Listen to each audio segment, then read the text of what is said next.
Boa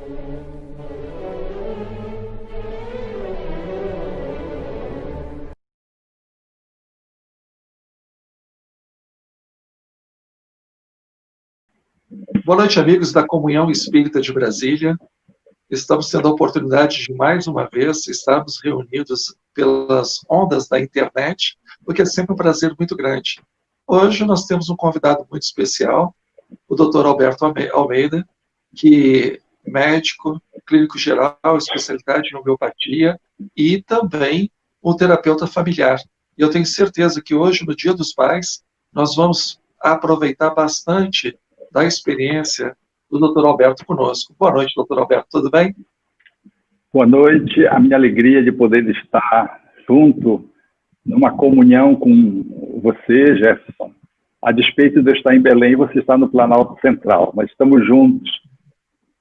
Para mim é uma alegria voltar à comunhão, a exemplo de tantas outras vezes que nós estivemos aí presencialmente, e nesse ano já tivemos uma vez virtualmente. Um abraço a todos os internautas. Maravilha. E todas as pessoas que estão nos assistindo, elas podem ficar à vontade de interagir, mandarem perguntas através do nosso chat, seja no YouTube ou seja no Facebook. As pessoas, se eu não me engano, também, Dr. Alberto, do Jardim das Oliveiras, também estão junto conosco, certo? Estão. E se misturou, vai dar festival. Oh, coisa boa, o pessoal da FEDEF também. Então, fiquem à vontade. O tema de hoje vai ser bem rico.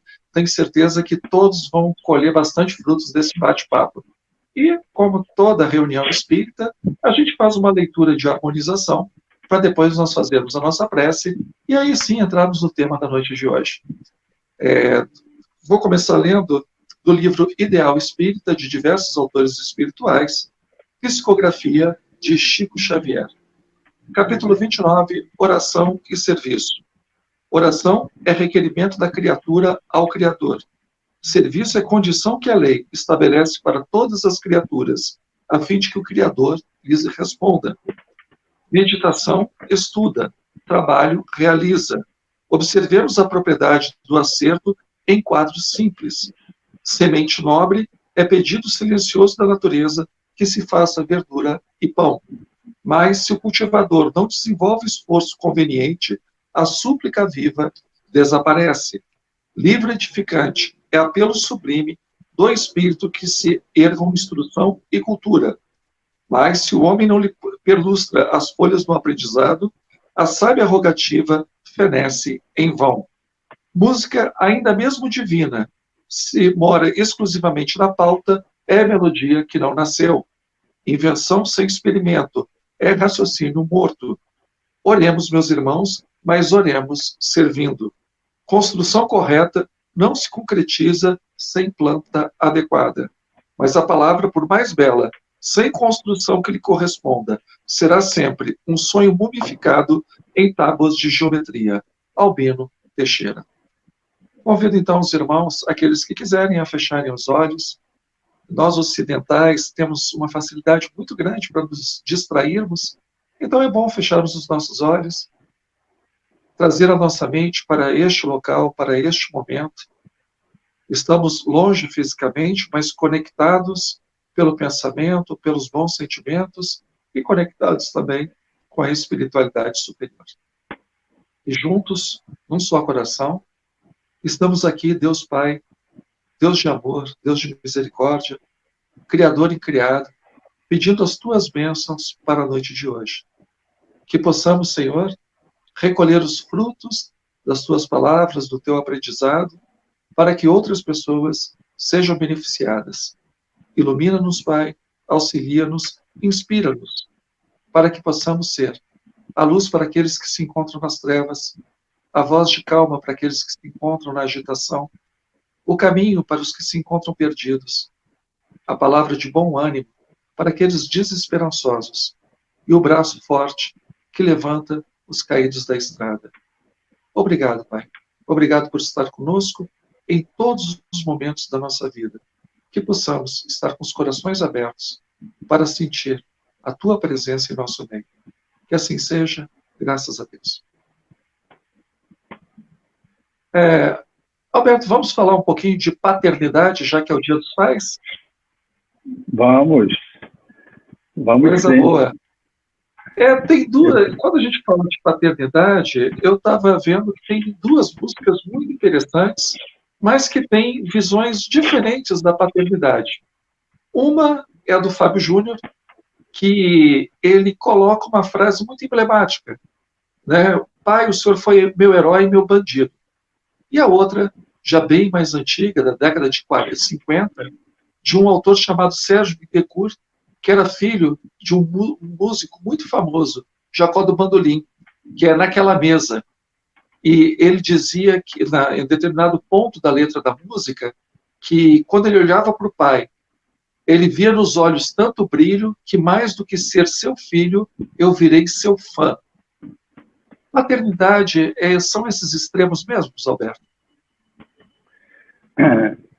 Primeiro, eu gostaria de dizer que o Dia dos Pais, eu costumo fazer um jogo de palavras, dizer que é o Dia dos Filhos Ingratos. Porque Dia dos Pais, se reduzir o Dia dos Pais a um dia, é um atentado ao amor filial, à gratidão. Eu hoje mesmo postei no meu Instagram, fazendo menção à relação com meu pai. Aliás, eu postei ontem. Para não haver aglomeração, eu postei ontem. E eu disse que um dia ou uma vida é pouco para se demonstrar o amor e a gratidão àqueles que são nossos pais. No caso, o meu pai. É uma fala também correlacionada de Shakespeare, quando ele diz para a esposa que uma vida era muito pouco para que ele pudesse viver o amor que ele tinha por ela. Eu diria que, em relação aos pais, um dia é uma economia destrutiva para reduzir o amor e a gratidão que nós devemos ter pelos nossos pais.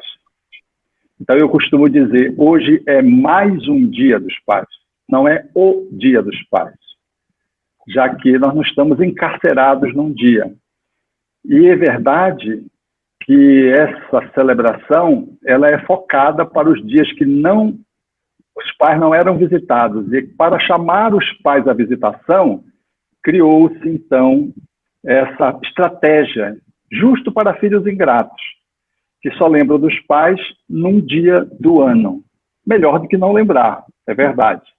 Para nós outros que somos espíritas, nós podemos nos valer dessa data para aproveitar a deixa e favorecer a ampliação dessa concepção, distendendo olhares sobre o Dia dos Pais, ou seja, o amor e a gratidão aos pais, dando essa elasticidade maior e também fazendo reflexões que possam ajudar nesse processo de relacionamento parental, pai-filho, filho-pai. Agora, no que tange a fala das duas músicas, eu acho todas as duas músicas muito belas, cada um no seu tempo e cada um com seu enfoque. Quando Sérgio Bittencourt coloca que mais do que seu brilho eu me tornei seu fã, mais do que seu filho eu me tornei seu fã, em função do brilho dos olhos do pai, ali é uma declaração de amor incondicional muito bela, que nos leva às lágrimas. É um filho apaixonado pelo pai, significando mesmo que esse pai foi suficiente para esse filho, a tal ponto desse filho ser seu fã. Não só ficar como filho, mas um filho que declara pelo pai um amor, como um fã declara em relação ao seu ídolo, ou seja, o seu pai era o seu ídolo. Ele se contrapõe com a fala do Fábio Júnior, de que você foi meu herói, meu bandido. Quando o Fábio Júnior faz essa fala, é uma fala muito bonita. A construção da música toda, ela dá para entender muito bem o contexto que essa fala traz, porque ela ganha brilho no contexto da música. E do contexto da música é exatamente isso, uma relação conflituosa, meio atropelada, e o filho falando para o pai desse resgate que ele foi fazendo. E ele vai lá pela última estrofe, mais ou menos, penúltima, última estrofe, e faz essa construção, dizendo: meu pai, você foi meu herói e meu bandido. E quando ele diz isso, ele fala de muitos pais e de muitos filhos. Porque a nossa relação com os nossos pais, ela tem de ser uma relação idealizada. De um fã que não é o fã do Sérgio Bittencourt, porque quando o Sérgio Bittencourt fala do fã, ele fala do fã de um filho que viveu uma experiência e continua colocando o pai naquele lugar. A maioria de nós colocamos o pai num trono, num fenômeno psicológico chamado idealização. Então a gente coloca num trono que está muito além da humanidade do pai. E lá pelas tantas, a gente descobre que esse pai não corresponde àquele lugar. E aí é como se o pai nos decepcionasse, como se o pai corrompesse essa manifestação de veneração. E quando ele corrompe, ele passa a ser bandido. Ele deixa de ser um herói e passa a ser bandido. Mas depois a gente vai resgatando isso e vai compreendendo que há lugar para os dois, no sentido de que há lugar para o pai que se equivoca e há lugar para o pai que é um pai herói, um pai que acerta, que tem atitudes nobres. A nobreza e a pobreza, ela coexiste nos pais, como nos filhos que serão pais.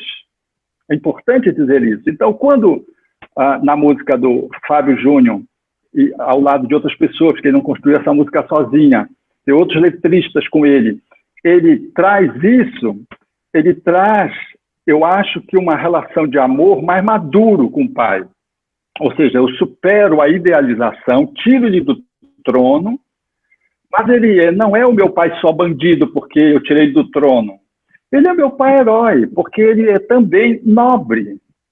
Ele é humano e na sua humanidade, enquanto espírito em evolução, na perspectiva espírita, nós vivemos de acertos e erros. Nós não somos pais perfeitos, mas a criança, ela tende a olhar o pai como um ser perfeito, e esse é que é o problema. O problema, que eu quero dizer, isso se demora muito, e lá pelas tantas o filho descobre que o pai não é aquilo que o filho idealizou. É uma desconstrução, às vezes, muito dolorosa. E quando ela coincide nessa desconstrução com um erro grave, aí o pai passa a ser o bandido. Às vezes o processo separatório, às vezes uma relação extraconjugal, e aí para o filho aquilo é devastador.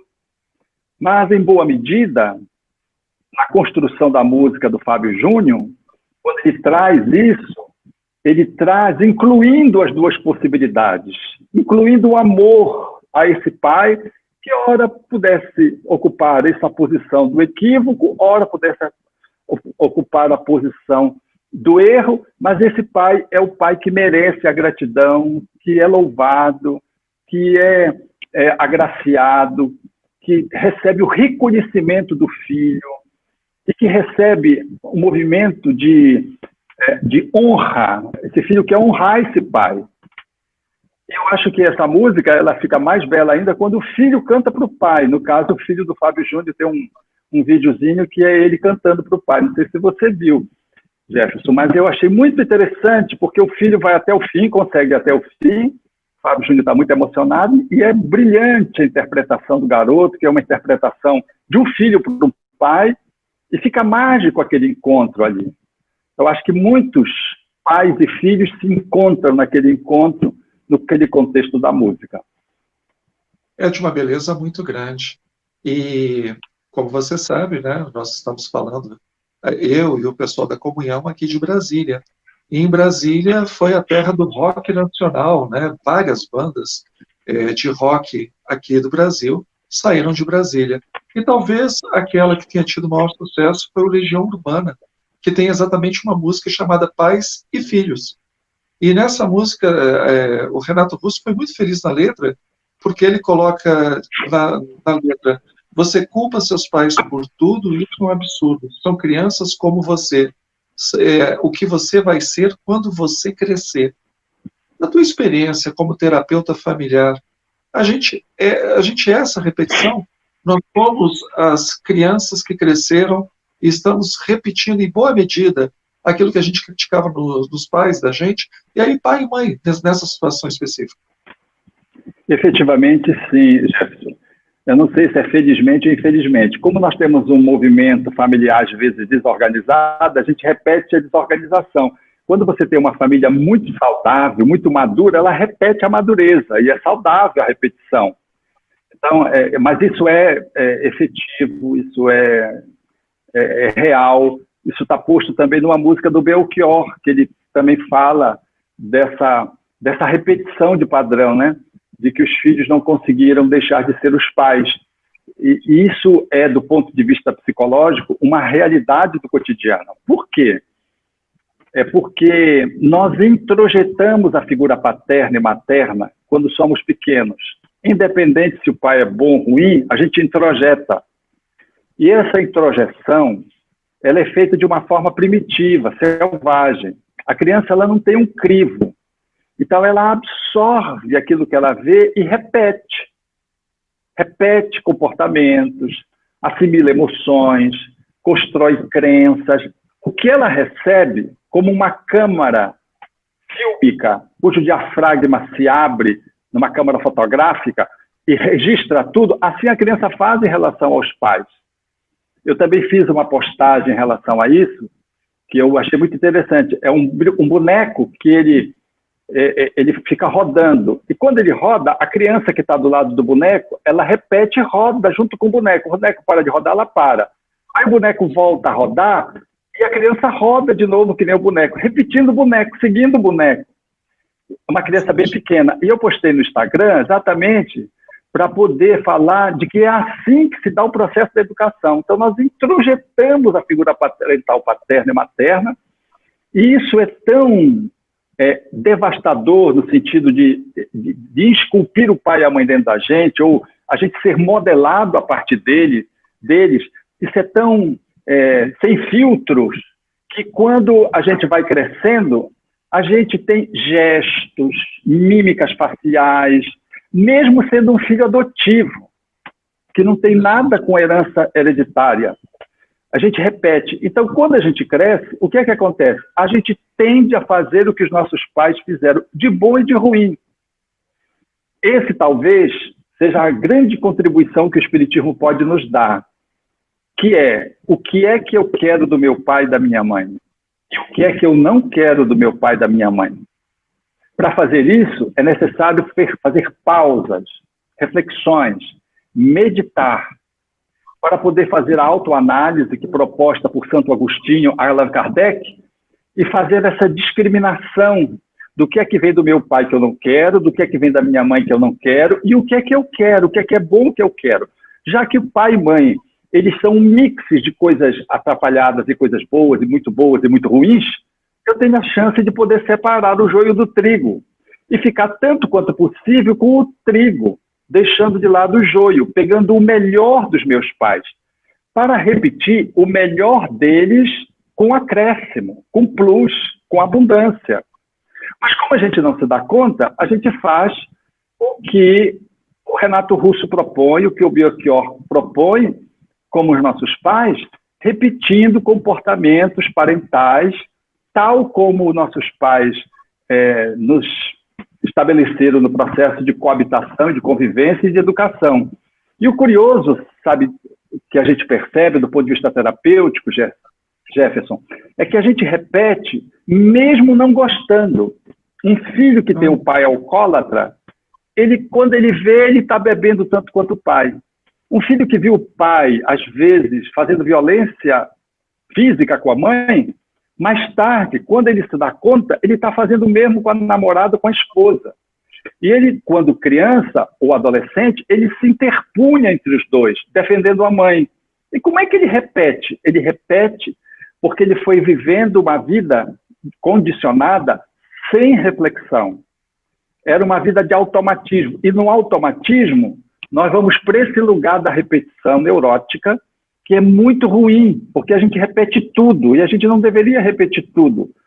A gente deveria, portanto, depois desse processo, entrar no movimento de autorreflexiva, autorreflexão, meditação, e começar a estar mais atento, vigilante, para ir quebrando alguns condicionamentos e implementando modificações em tempo, antes que isso se consolide em nós, num adulto que depois ingessa, e para mudar só a reencarnação.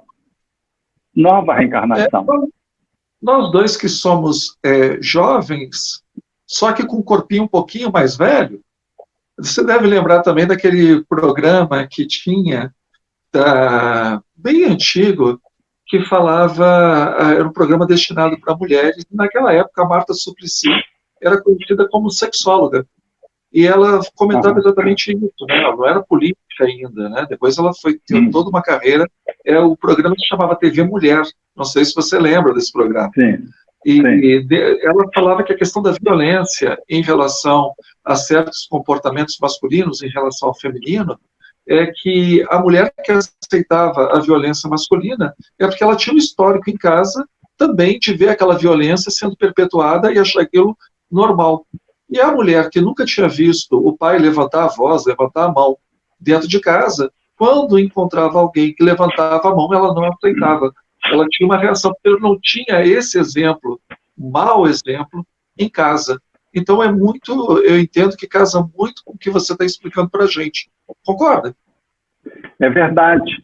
E isso se dá, né, Jefferson, pelo seguinte: nós emergimos de uma cultura patriarcal na qual a mulher não tinha ainda profissionalização. Ela fazia um processo de dependência do homem.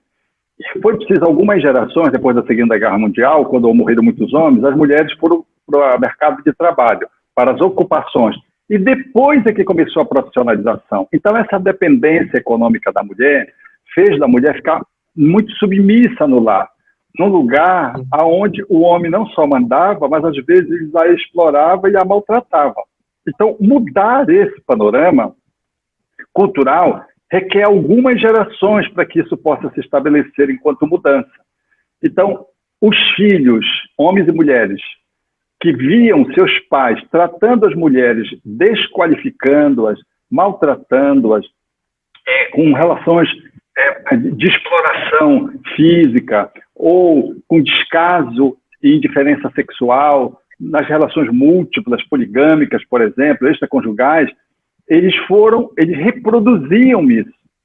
Então, reproduziam a submissão servil, reproduziam a mulher que tinha aquela fala. Eu lembro-me antes da minha mãe, a pessoa dizer assim, no entorno da idade da minha mãe, os idosos, né, que seria correto, responderia aos meus avós, dizerem assim, não, ele é um homem muito honesto, muito sério, porque ele não faz nada em casa. Ou ele faz as coisas, mas ninguém sabe. Quer dizer, todo mundo sabia que ele fazia. Mas, como ele não fazia em casa, ele era tido como respeitoso. Isso está dentro da cultura, né? Então, quer dizer, ele podia ter muitos casos e muitas mulheres, mas não podia ter com algum parente, alguma vizinha. Então, se ele não fazia desse jeito, ele era um homem respeitoso. Então, essa cultura, aos poucos, vem sendo mudada. E depois que a mulher ganhou a profissionalização, ela consegue fazer o processo de ocupar o seu lugar, e aí, então, começa, a partir da Maria da Penha, enquanto Constituição de Lei, começa a diminuir mais intensamente a violência doméstica. E é bom para os homens e é bom para as mulheres, porque ambos sofrem com esse processo. Tanto o opressor quanto a oprimida experimentam dores. Por isso que há grupos de atendimento aos homens violentos, porque não basta criminalizar os homens. É necessário dar conta de atender esses homens que se manifestam violentamente, porque a nossa sociedade, né, Jefferson, ela é muito assim, maniqueísta, é o bom e o mal, o criminoso e a vítima, e nós todos somos irmãos, e nós precisamos avaliar ao largo da lei, considerando a lei, mas num aspecto mais reeducativo e não punitivo. Então, o homem que comete delitos nessa área de violência é naturalmente inadmissível, ele precisa ser enquadrado, mas ele não precisa ser punido e abandonado, ele precisa ser atendido, porque ele é um homem ferido. Aí vem o que você disse na questão anterior, ele é um homem que traz a repetição de pais que foram pais sofridos, pais adultos crianças, pais, portanto, pequenos, do ponto de vista da sua constituição psicológica, moral, e que foram violentos. E esse filho apenas introjetou esse modelo. E diante de uma nova composição de família, e ele como homem, ele repete o que o pai fez quando a situação aperta, quando surge alguma circunstância que o demanda, e ele então repete. Então, ele continua ferido como o pai, às vezes como um avô. Então, precisa se quebrar esse circuito vicioso, atendendo não só a mulher, mas atendendo o homem que cometeu o delito. Nós precisamos olhar desse lugar com compaixão, não só pela mulher, que naturalmente precisa ser apoiada em função da sua fragilidade e por ser a vítima, mas também de olhar esse homem. Eu vi no Rio de Janeiro um grupo de atendimento aos homens que foram violentos, agressivos. Era um grupo trabalhado psicoterapeuticamente para que eles pudessem falar sobre a violência deles, de onde vinha a violência deles. Então eram homens feridos, porque um homem ferido é que fere uma mulher. Se eu sou ferido e não me curo, diz o provérbio popular, eu vou sangrar em cima de alguém. Então eu preciso cicatrizar essa ferida. Mas ele foi ferido na infância e traz esse ferimento. E aí ele sangra em cima da esposa, sendo violento com ela, o que não é justo, absolutamente não é justo. Então precisa-se proteger essa mulher. Pois não. Proteger essa mulher e cuidar desse homem. Dizem que uma das linguagens da dor é a violência, né? Então a gente vê esse tipo, não é incomum de comportamento, como é uma linguagem, é um pedido de ajuda às avessas. É muito complicado. Agora, aproveitando a tua experiência nessa área familiar, do ponto de vista da psicologia, claro que tem diversas vertentes, mas é interessante o complexo de Édipo, porque parece que o que dá a sensação de limite, o que dá a sensação de o indivíduo e o outro, a sociedade, é exatamente a figura paterna. A figura paterna é que põe o limite, porque a integração da criança com a mãe é tão forte, ela é tão umbilical, literalmente falando, que às vezes se confunde a figura da mãe com a da criança. E no complexo de Édipo, me corrija se eu estiver errado, ali aparece a necessidade de ter um rompimento com a figura masculina para se ter uma identidade, porque a figura masculina é o primeiro limite que se encontra do amor dessa criança. E curioso, né, que quando eu lembro de duas histórias, uma de um jovem que ele quis superar o seu pai onde o seu pai tinha falhado, que era a conquista de um reino, de um império, que era a Pérsia. O rei era o rei Filipe da Macedônia, que tinha conquistado toda a Grécia, mas não teve tempo e nem oportunidade de conquistar a Pérsia. E o seu filho, muito jovem, Alexandre, se mostrou um guerreiro muito hábil, um estrategista de primeira ordem, e foi à Pérsia para provar que era melhor do que o próprio pai. E tem uma outra história de um jovem que, quando o Brasil perdeu a Copa de 50, o pai estava ouvindo pelo rádio o jogo, e quando o Brasil perdeu aquele jogo contra o Uruguai, esse menino tinha 10 anos de idade, ele viu o pai chorando copiosamente e disse para o pai: o senhor fique tranquilo, que eu vou lhe trazer essa taça da Copa do Mundo. E em 1958, com 18 anos incompletos, ele vai à Suécia e consegue trazer a primeira taça, né, a primeira Copa para o Brasil. O nome desse menino é Pelé. Pelé. São dois estímulos diferentes, mas ambos com a figura paterna motivando. Funciona? Funciona. Eu acho que você tem razão. E eu acrescentaria o que você trouxe. Eu acho que se Freud conhecesse a reencarnação, ele daria um enquadramento ao complexo de Édipo mais extenso. Porque não só esse pai, ele precisa modular, eu usaria essa expressão, modular essa relação do filho com a mãe, que é intricado, que é umbilical, como do ponto de vista do aqui e do agora, mas do lá e então também, porque às vezes o filho, ele é o ex daquela mulher, que agora está sua mãe. E o filho, às vezes, é também o outro que disputou com o pai aquela mulher outrora. Então nós temos uma triangulação amorosa ali posta no circuito doméstico. Eu já vi uma experiência dentro dessa triangulação do complexo de Édipo, complexo de Eletra, em que o pai sentia-se sexualmente mobilizado por uma filha recém-nascida e procurou o suicídio porque ele não conseguia admitir aquilo que estava acontecendo com ele, que é ter pela filha uma atração erótica. E ele ficou tão ruim, que ele, então, começou a planejar o suicídio quando foi atendido, porque ele achava que ele era um monstro. E qualquer pessoa que você diga isso é um monstro. Na realidade, era também ali um complexo de reencontro, e que falava de uma relação anterior passional, muito sexualizada, que culminou num processo de muitas dores, muito sofrimento, e aquele pai recebia aquela ex-mulher agora como uma filha. Mas aquela filha trazia um magnetismo sexual originário da sua experiência anterior e o tocava, não como filha, tocava como mulher, a despeito de ser recém-nascida, o que trazia um enquadramento monstruoso para aquele encontro. Esse pai fez psicoterapia, a mãe coparticipou, e o enquadramento, à luz da reencarnação, deu a possibilidade de fazer as modulações que precisam ser feitas, não só do menino em relação à mãe, mas da menina em relação ao pai. Esses enquadramentos eles precisam ser feitos do ponto de vista psicológico quando se vê uma psicologia transpessoal que se amplia esse olhar para as múltiplas vidas que às vezes estão acumulando aquela circunstância do aqui e do agora de uma forma muito intensa. Então é comum, por exemplo, a mãe estar grávida de um garoto e o pai ficar enciumado por ela, ou o inverso. Ele está grávida de uma menina e ele amar aquela mulher como ele não amava antes. E a mulher querer ficar grávida sempre, porque ele passa a ter um desvelo por ela que é incomparável em relação até quando ele estava apaixonado por ela. E quando a criança nasce, aquele encanto todo acaba, porque, na verdade, não era pela mulher só, era sobretudo pela mulher que estava dentro dela, que era pelo outro espírito que estava ali. Então, nem o pai sabe explicar pelo que ele foi tomado de uma paixão volumosa pela esposa quando ela estava grávida.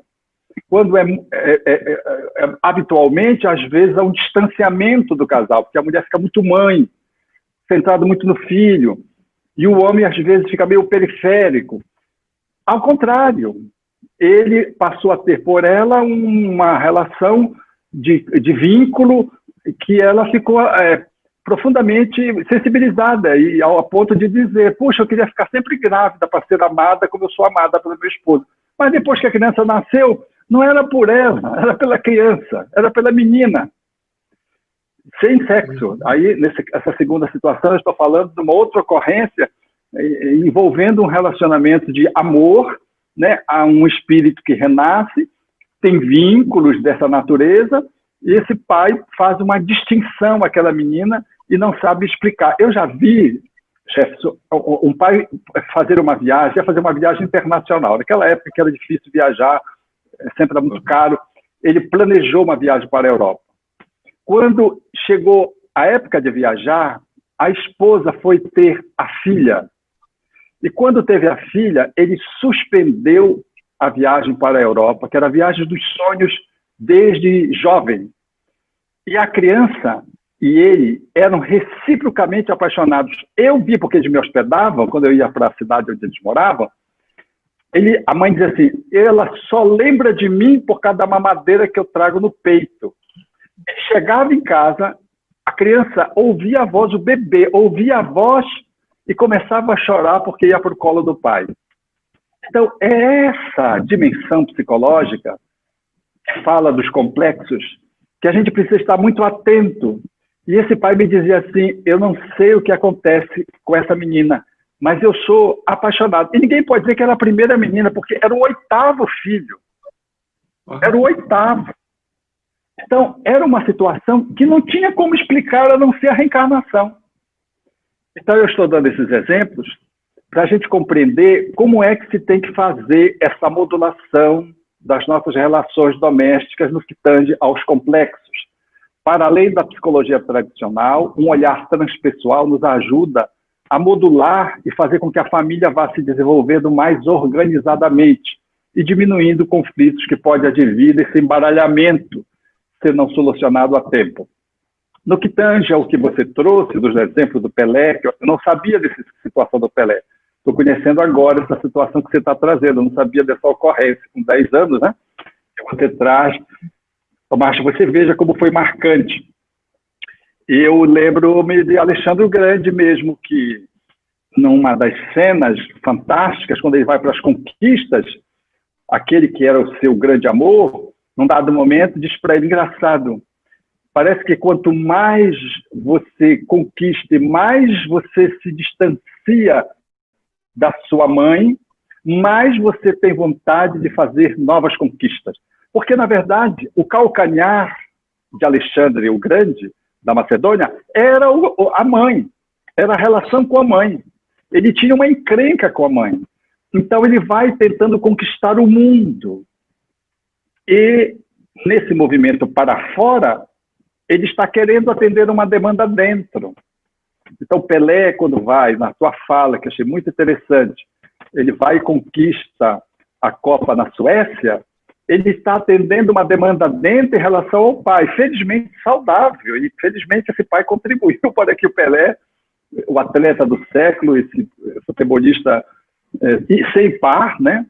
Sem igual, deixou Maradona longe, aqui vai um xiste, né? Deixou Maradona longe, mas você veja, e assim como é positivo, pode ser negativo. Eu peguei um contraponto para falar do Alexandre em relação à mãe, para mostrar que também a gente pode ir muito longe na negatividade, e era na negatividade porque Alexandre passou a fazer as conquistas de uma forma desassombradamente e neuroticamente, mas para trabalhar uma encrenca que era uma encrenca que estava dentro dele, não estava fora.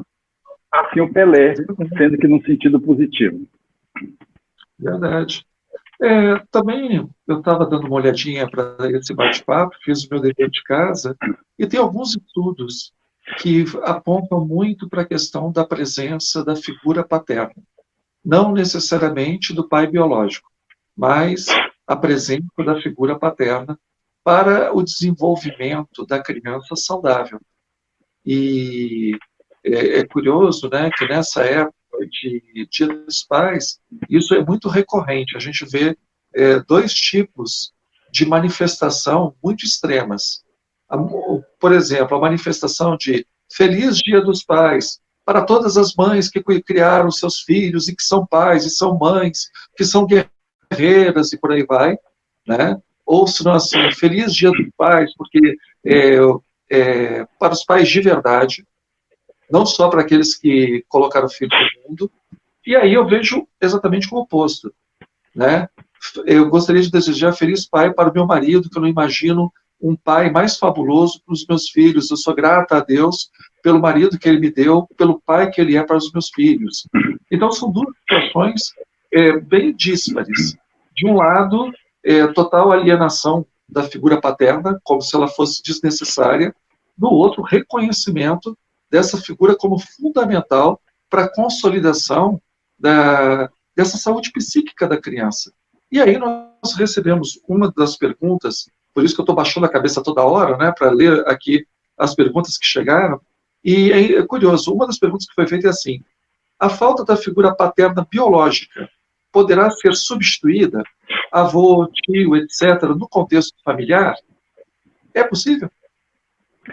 É possível, sim, esse lugar ser, numa certa medida, compensado por uma outra figura que funcione como se fosse um pai substitutivo. Pais são fundamentais. Pai e mãe é assim, ó. Deixa eu botar aqui assim, ó. A tela é um e outro, são raízes. Nós nunca devemos enfraquecer um ou outro. Que você trouxe da mulher que fala do homem como pai é muito legal, que é um dos grandes conflitos na relação quando eles rompem, porque um tenta depreciar a imagem do outro, Jefferson, e aí isso é muito lesivo para a criança, muito lesivo. Primeiro que às vezes é uma relação de conjugalidade, não é uma relação em relação de rompimento com os filhos, mas os filhos sofrem, e as pessoas colocam os filhos entre a briga e usam as crianças fazendo alienação parental ostensiva ou sutil, e depreciam para alcançar o outro, para atingir o outro. A pensão, que às vezes é sonegada ou é maquiada, numa tentativa de lesar a esposa mãe. Quer dizer, aí as crianças sofrem materialmente e, sobretudo, psicologicamente, quando a gente desqualifica a figura parental paterna ou materna, esquecendo de que pai e mãe, eles precisam ser preservados o máximo possível. E ainda que haja algumas verdades muito duras, é bom que a gente omita por um tempo, como dizia Chico, quando perguntaram para o Chico, você mente? Ele disse, não, eu apenas adio a verdade para o momento oportuno. Eu achei muito legal, né? Porque é isso mesmo. Então, às vezes, tem verdade que a gente não precisa dizer para a criança. Eu não estou nem falando das mentiras que a gente diz para comprometer a figura do pai ou da mãe reciprocamente. Eu estou falando de verdades mesmo, que a gente tem que poupar a criança, a fim de que... Porque quando eu digo para uma criança, o seu pai é um criminoso, ela se sente filha do crime. Ela mistura. Eu sou filho de um pai desonrado que está preso. É muito ruim isso para a criança. Então, a gente precisa manter, preservar. Então, essa fala que tu trouxeste da mulher que elogia o homem, né, na posição do pai, isso é muito legal, isso é muito bonito, isso é muito interessante. E a ausência do pai, conforme o internauta perguntou, ele pode ser substituído relativamente, ou seja, compensado, com uma figura outra masculina que às vezes ocupa esse lugar. Às vezes é um tio, às vezes é um pai-drasto, às vezes é um pai-avô, é um avô-pai. E esse, às vezes, é um conhecido, às vezes é um amigo que você elege como pai. E às vezes a gente costuma dizer, olha, você é o meu segundo pai. Você, né, a pessoa elege você porque você reúne recursos enquanto pai que atende a demanda daquela pessoa numa relação de amizade ou numa relação de parentela. E aquilo toma um vulto de tão saudável que você distingue aquela pessoa e aquela pessoa acolhe, faz o acolhimento, mesmo sabendo que tem aquele enquadramento não biológico, mesmo sabendo que não é um pai substituto do ponto de vista de um pai-drasto, mas ocupa, dá atenção, faz esse movimento. Então isso é saudável para a pessoa que vive a experiência de uma provação ou de uma expiação da orfandade parental, paterna. Então, a figura da mãe, a figura do pai é muito importante. Emmanuel tem uma página, através de Chico, que eu gosto muito, quando ele diz que mãe é falar do amor, mas pai é falar de Deus. Porque ele faz uma comparação, dizendo que nós reverenciamos as mães, porque as mães são expressões do céu. E acaba que a gente desqualifica os pais. Então, ele faz uma carta aos pais. Ele faz uma fala para a figura parental paterna. E encerra a mensagem dizendo que falar de mãe é falar do amor. E falar de pai é falar de Deus. Nós não podemos perder esse processo que não é competitivo, é cooperativo. Que não é de quem é mais. Os dois são importantes. Há uma necessidade na composição da criança das duas figuras, que elas possam se compor para poder fazer uma constituição do psiquismo da criança nesse processo do seu desenvolvimento. Então, é justo, é legal, é moral, é saudável ter um pai substituto ou ser um pai substituto, chamado pai afetivo, mesmo que não consagrado em lei, porque tem aqueles que estão consagrados em lei, como pais afetivos, e tem aqueles que não são pais afetivos em lei, são apenas do ponto de vista da convivência, e é saudável. Eu vou te lançar um desafio bom de tentar responder perguntas difíceis com pouco tempo que nós temos agora. E são perguntas bem pontuais, todas elas carregadas de bastante emoção. e vamos ver o que você pode ajudar essas pessoas. A primeira é assim: meu irmão de 37 anos não trabalha há anos. Exige que meus pais satisfaçam suas vontades, sustentá-los e maltrata emocionalmente, provavelmente maltrata os pais emocionalmente. O que posso fazer para ajudar meus pais que sofrem com isso? É um irmão, uma irmã que coloca uma situação bem drástica. Em poucos minutos, Alberto, o que você aconselharia para essa pessoa? Há que se examinar cada situação para se poder dizer de qual tipo de intervenção pode se fazer. Porque cada família tem um movimento. Às vezes, um adulto fica nessa posição em função da inépcia dos pais, que fizeram um movimento educativo desarranjado, desengonçado, e trataram aquele filho de uma forma a lesá-lo no seu processo de emancipação e de diferenciação psicológica. E aquele filho fica pendurado nos pais. É aquela coisa do não estuda, não trabalha, é a geração do bebê, né? A gente costuma dizer hoje na linguagem mais coloquial. Exatamente. Do canguru. E tem aquele filho que traz um transtorno de personalidade.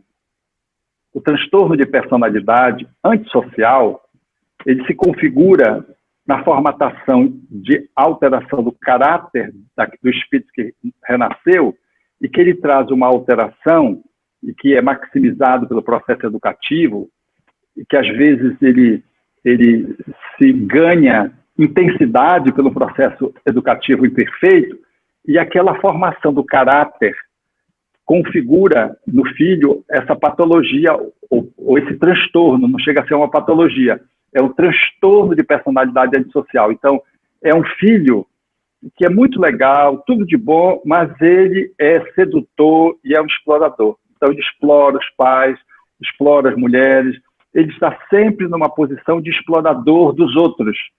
Ele é muito sedutor, muito convincente, bom comunicador, mas ele está sempre pendurado em alguém. Quando ele não está pendurado nos pais, ele vai se pendurar numa outra mulher, numa outra pessoa.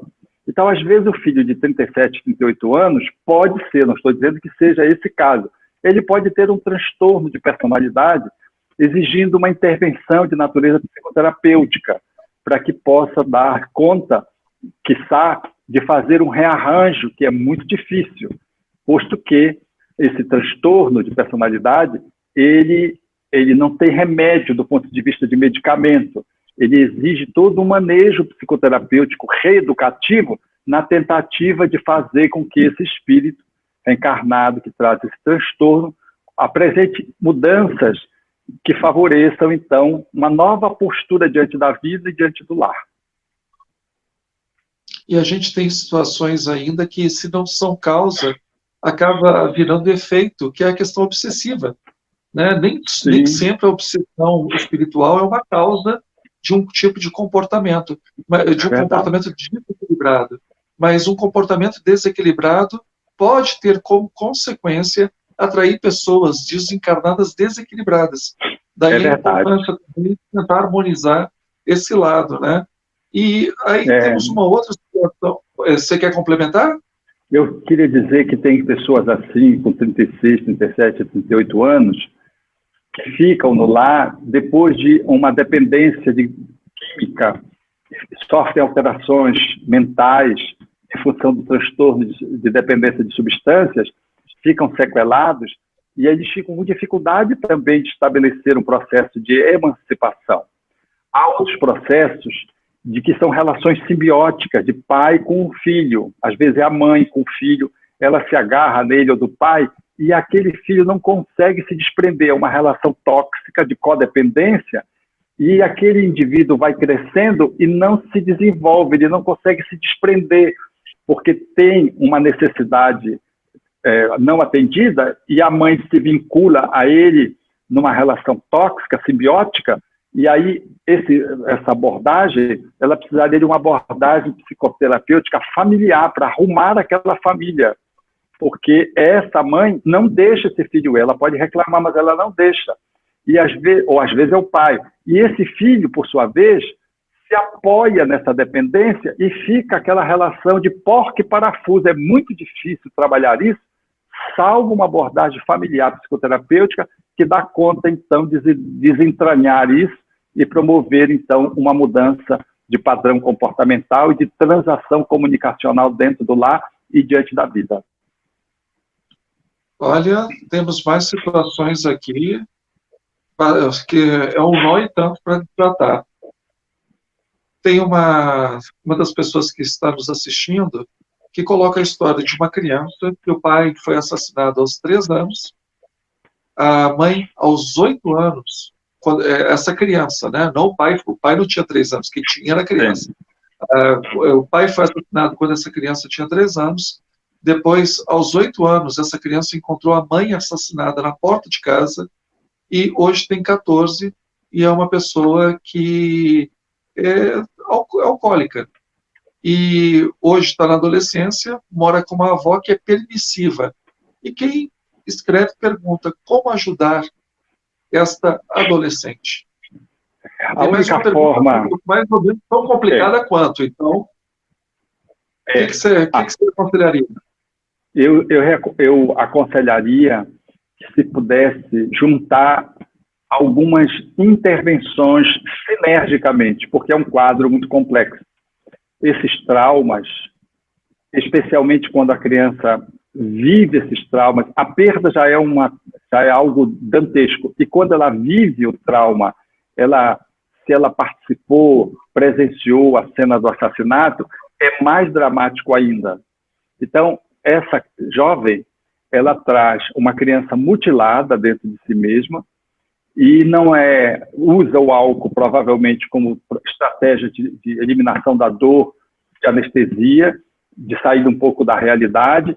A avó, provavelmente por compaixão, e como avó, a gente funciona muito bem quando a gente é só avô. Quando a gente tem que ser avô e pai, quase sempre a gente erra a mão. Então, ela está com a dor de ter perdido o filho ou a filha, faz, às vezes, das concessões impróprias, e por isso funciona com a permissividade, compreensiva. É ruim, mas é compreensível a dinâmica dessa avó. Então, essa jovem precisa de um atendimento psicológico de longo curso, ao lado de um atendimento espiritual, para que ela possa entender a dimensão da dor que ela traz à luz da reencarnação. Porque é muito difícil uma dor dessa ser superada sem ajuda. Então, a rede de proteção dos amigos, dos parentes, e apoiando o aspecto fundamental da psicoterapia e do atendimento espiritual, é de fundamental importância para que essa jovem ela possa se cuidar, ser ajudada a se cuidar dessas dores que ela carrega. Ela traz uma criança de 3 anos dentro dela ferida, uma criança, aos 8 anos recebeu um novo golpe, e sabe lá o quanto a situação de abandono, agora compensada na permissividade da avó, e mediada pelo álcool, o quanto isso formula um quadro absolutamente difícil, dantesco. Então, toda ajuda que se oferecer a essa jovem, ela será bem-vinda. Mas eu destacaria, fundamentalmente, a psicoterapia como sendo um grande instrumento de uso, destacaria o atendimento espiritual como fundamental, destacaria na parentela, se alguém tem um padrinho, a madrinha, por isso o padrinho e a madrinha, né, aquele que funciona na conta do pai e da mãe ausente, esses padrinhos nutridores para apoiar essa avó, eles seriam um aporte de amorosidade para ajudar essa jovem a poder se autocurar. Mas quero dizer que nenhum espírito passa por essa situação abandonado por Deus. Ela não está jogada no mundo à sorte, isso não é azar. Esse espírito provavelmente tem comprometimentos, vem experimentar uma situação dessa ordem e, quiçá, interiormente, no inconsciente profundo, sabia que ia passar situações difíceis, está com todas as condições, portanto, de poder fazer um movimento de estender a mão para ser ajudado, porque ninguém passa por uma expiação dessa ordem, porque isso é uma dor muito grande, sem a presença de Deus. Ou seja, nós vemos assim, por exemplo, no mundo hoje, tantas atrocidades, né? Pessoas vão, dizimam famílias, degolam as pessoas. Se olharmos na história, quantas invasões nas aldeias se faziam, matavam os pais, se abusavam dos pais na frente das crianças, depois matavam. Quantas coisas dessas aconteceram, e às vezes nós temos, lá adiante, no aqui, no hoje, do tempo, situações que relembram essas crueldades que ficaram para trás, reeditadas hoje através de morte por acidente, morte por doença ou por assassinatos, que eu não sei em que circunstância se deu. Mas eu quero dizer que Deus não está ausente. Essa é uma frase que o Espírito Emmanuel utiliza e que me é muito agradável, quando ele diz que nós temos que estar vocacionados ao belo, ao amor e ao bem, porque nós somos rigorosamente regidos por leis absolutamente perfeitas e de que Deus não está ausente da nossa vida. É fundamental não esquecer disso, né? Porque senão a gente se sente sozinho, e sozinho tudo é muito mais difícil. Falta força muitas vezes. E acusa a Deus, né? Complicadinhas. Pois não. Me parece que é um trabalhador.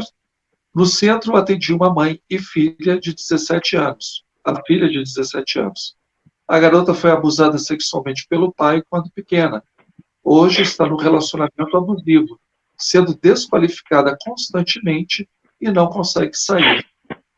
Como ajudá-la eficientemente?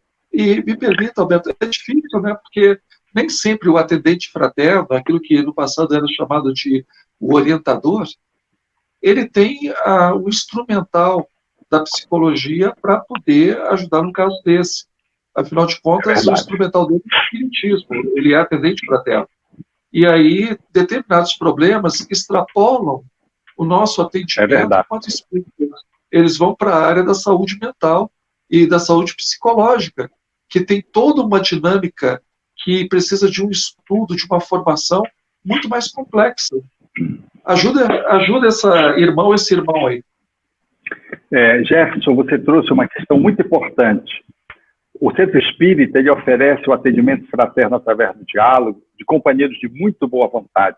E mesmo que sejam da área, o enquadramento da área do diálogo, sejam psicólogos, por exemplo, o atendimento ele é feito dentro de um enquadramento. Não é uma conversa de corredor, mas também não é uma psicoterapia profissional. Algumas situações, elas exigem, como você bem sinalizou nas entrelinhas, de um atendimento especializado. A Casa Espírita oferece o atendimento fraterno, como o próprio nome diz, pelo diálogo fraterno. É a escuta, é o acolhimento, é alguma reflexão, aponta caminhos do ponto de vista de ferramentas que a pessoa pode utilizar, mas alguns quadros, algumas demandas, alguns conflitos, elas exigem um atendimento especializado. Então, a Casa Espírita manda para o psiquiatra, manda para o médico, manda para o psicólogo. Por quê? Fazendo uma parceria, porque uma situação de uma menina que é violada pelo pai e agora se encontra ao lado da mãe, trazendo esse drama, ela não vai resolver isso domesticamente, nem com a mãe, que deve ser alguém que ela deve depositar da sua raiva, porque quando o pai abusa de uma menina, ela sempre julga onde é que estava a mamãe que permitiu isso. Ora, não tem nada a ver, a mãe não é cúmplice, mas a criança ela tende a jogar em alguém esse ódio do pai, e a mãe é a pessoa mais vinculada afetivamente a ela e a mãe em que ela deposita proximamente, mais rapidamente, essa raiva como mecanismo de descarregamento da sua dor. Então, essa mãe não vai resolver o problema dessa criança, nem o Centro Espírita sozinho vai resolver o problema dessa criança, dessa jovem agora, dessa mulher, ainda que seja. Há se fazer uma psicoterapia. E o Centro Espírita vai ajudar no atendimento fraterno como apoio e vai ajudar com a doutrina espírita, que vai dar novos elementos e que vai fazer assim com a psicoterapia. É uma mão que cruza a outra. Então, a doutrina espírita, ela traz um aporte filosófico de vida que nos dá ensejo de ressignificar dores desse tamanho, porque são dores cruéis. Todo abuso de criança é crueldade. E feita pelo pai, é crueldade com requinte, porque o pai é a figura mais importante e a mãe do ponto de vista do significado psicológico na formação do psiquismo de uma criança. Então, se o pai viola uma criança, uma mãe viola uma criança, porque há também essa movimentação da mãe que viola o filho, nós vamos ter uma tragédia se estabelecendo aí, que vai ter consequências a vida inteira se não for tratada em tempo psicoterapeuticamente. Então, eu sugeriria ao internauta que, sem demora, já com atraso, essa pessoa precisa procurar um profissional da área. Não é excludente do centro espírita, é um processo de parceria. E a doutrina espírita será uma ferramenta sem igual para ajudar esta mulher a que ela possa entender a sua história, fazer um trabalho de autocura, perdoar esse pai que provavelmente tem um transtorno psiquiátrico para abusar de uma criança e de uma filha, o processo da pedofilia, mas ela não fará isso só intelectualmente, ela vai precisar fazer isso numa elaboração demorada, apoiada por um psicoterapeuta em regime profissional. Eu acho que, Jefferson, você foi muito coerente ao puxar esse tema, porque o centro espírita, ele não é um lugar de milagres, e ele não é uma caixa de Pandora, ele não é, com um passe de mágica, resolve os problemas.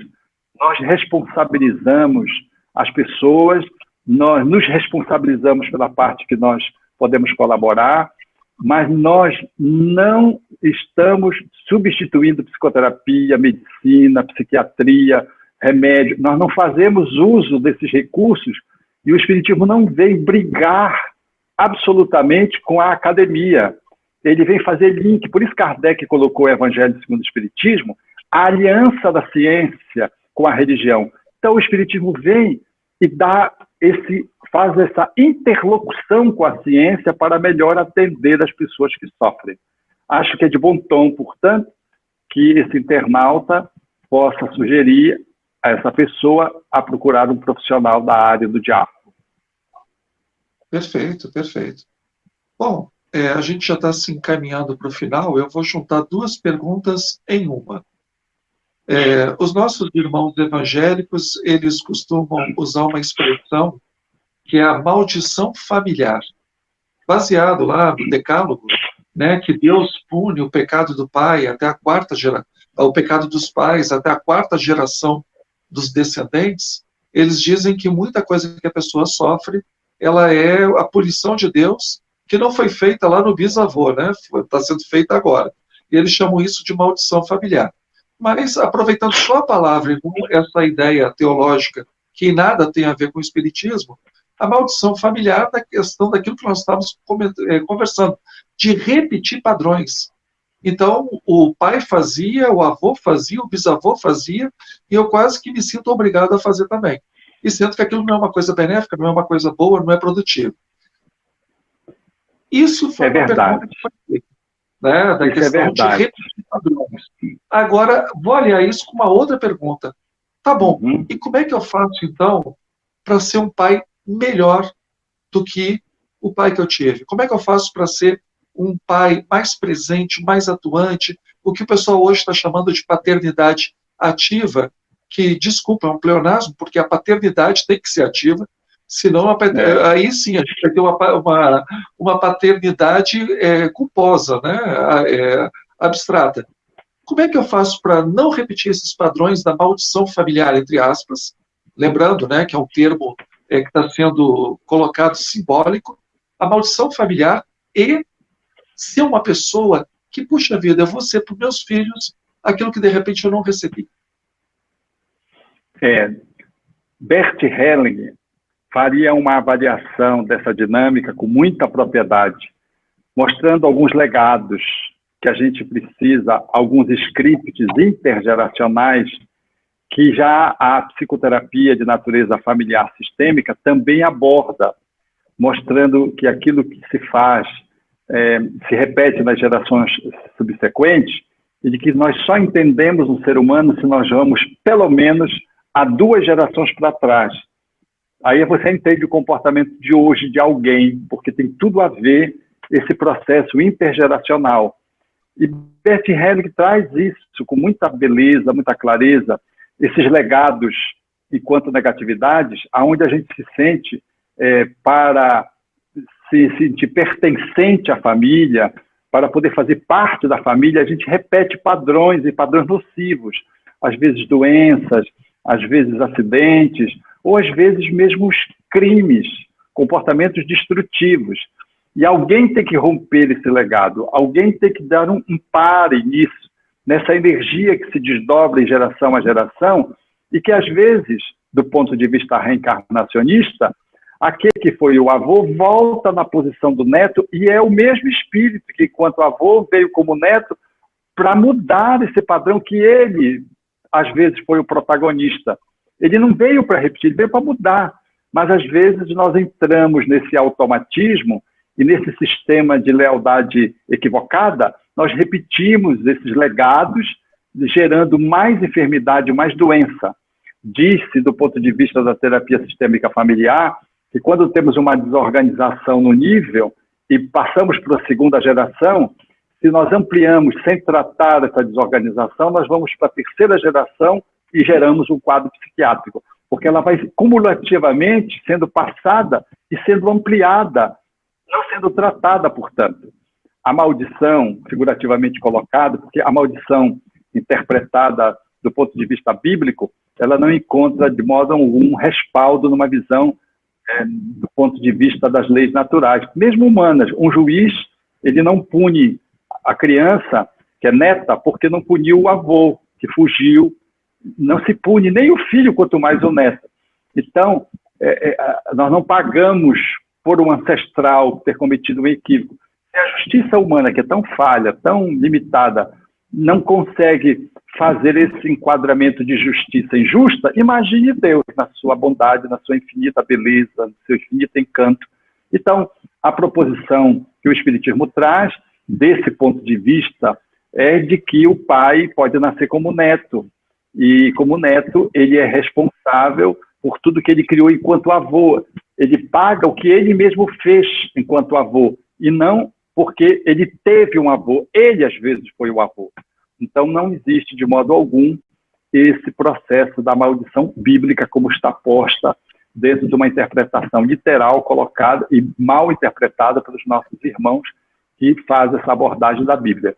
Na perspectiva espírita, o olhar é reencarnacionista e esse olhar de que, do ponto de vista das nossas relações psicológicas e energéticas, nós somos tendentes a manter uma lealdade burra, e repetimos aquilo que não é saudável.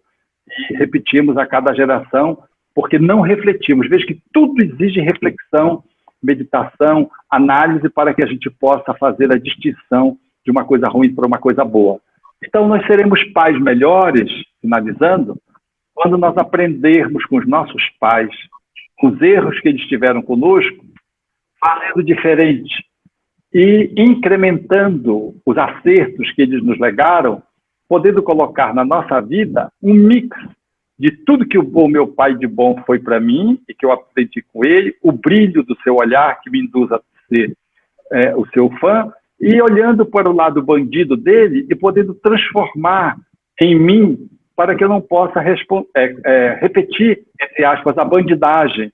E eu possa transformar isso num aprendizado, entendendo meu pai, a circunstância que ele viveu e podendo fazer o meu melhor. Do ponto de vista espírita e psicológico, nós costumamos dizer que na relação com os nossos pais, nós temos que usar 3 palavrinhas mágicas. Uma é reconhecê-los como os nossos pais. 2, é sermos gratos por tudo que recebemos, no mínimo um corpo. E 3, honrarmos os nossos pais. Fazer isso é poder separar dos nossos pais aquilo que é ruim, a gente deixa com eles. É da responsabilidade deles. E aquilo que me diz respeito, eu trago para mim e assumo a minha responsabilidade. aprendendo com os erros que eles perpetraram em relação a mim, dando significados novos e fazendo diferente. E podendo, portanto, ser um pai reconhecendo, agradecendo e honrando melhor do que eles foram para comigo. Porque não se engane, você vai ser um pai também com relação ao seu filho, cujo seu filho pode ser muito melhor do que você. Você não é um pai que está num trono, e se o seu filho colocou nesse lugar, cuidado, vai haver a desidalização. A desidalização do pai é, às vezes, uma desconstrução dolorosa, mas seja o melhor pai que você puder. Se você for o melhor pai que você puder, você está sendo o máximo, porque é o máximo que você pode oferecer, e dando a sua contribuição para que o seu filho possa ser um pouquinho melhor do que você mais lá adiante, na função que lhe cabe de poder formatar da sua família, inspirado em tudo que ele recebeu de você. O Evangelho é a plataforma que nos assinala como ser uma pessoa melhor. E na posição de pai, nós nos inspiramos, portanto, em Jesus, que teve a delicadeza de poder tratar Deus com essa relação intimista, qualificando como pai. Jesus traz essa dimensão emocional da relação com o divino, qualificando, portanto, Deus como alguém que está próximo de mim. Não é um senhor dos exércitos, é um pai para quem eu me lanço nos braços. Essa figuração que Jesus nos trouxe, essa forma diferente com que ele nos alinhavou em relação a Deus, nos dá um ensejo de perceber que, num plano menor, eu também sou um co-criador. Eu também posso estabelecer uma relação parental, paterna de cuidado. Eu também posso me inspirar no divino para ser um pai um pouquinho melhor do que o meu pai foi comigo, na expectativa de poder dar o melhor para o meu filho, para quem sabe ele possa ser um pouquinho melhor do que eu. E, ao invés da maldição, a gente cria uma bendição, passando para as outras gerações o bem, o belo e o bom.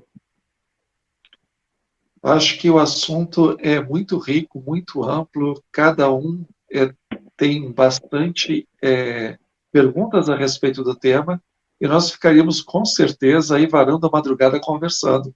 Mas, infelizmente, o relógio é implacável, né? O tempo, senão até os desencarnados vão embora, e aí a gente fica sozinho aqui, fica sem graça.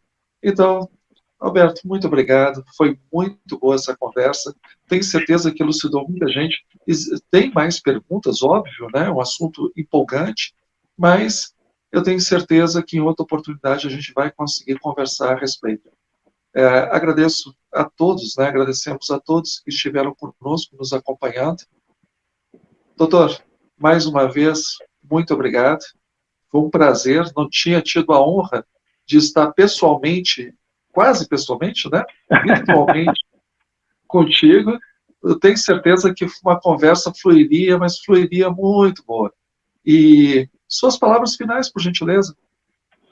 A minha alegria, Jefferson, de poder partilhar na Comunhão Espírita de Brasília, que é uma casa veneranda no Planalto Central, o meu carinho à diretoria, o meu abraço terno à nossa Fabiana, e dizer aos internautas de que a família é lei da natureza, e de que ter um pai, de poder não se encarcerar num dia, de poder ser pai para além de um dia, é a nossa missão, a fim de podermos dar esse toque de amor que a família precisa nessa composição integral que ela reivindica para que ela possa se expressar no mundo quando as condições favorecem ser um pai e uma mãe na composição dos filhos. Sejamos, portanto, aqueles que nos esforcemos para ser um pai melhor em todos os dias, que todos os dias são dias de pais e mães. Um abraço. Um abraço a todos. A nossa prece vai ser desejar que todos tenham um final de noite maravilhoso com as bênçãos de Deus e que todos se sintam abraçados nesse dia que é tão importante, principalmente aqueles que são pais. uma ótima noite, fiquem com Deus e até o nosso próximo bate-papo. Até.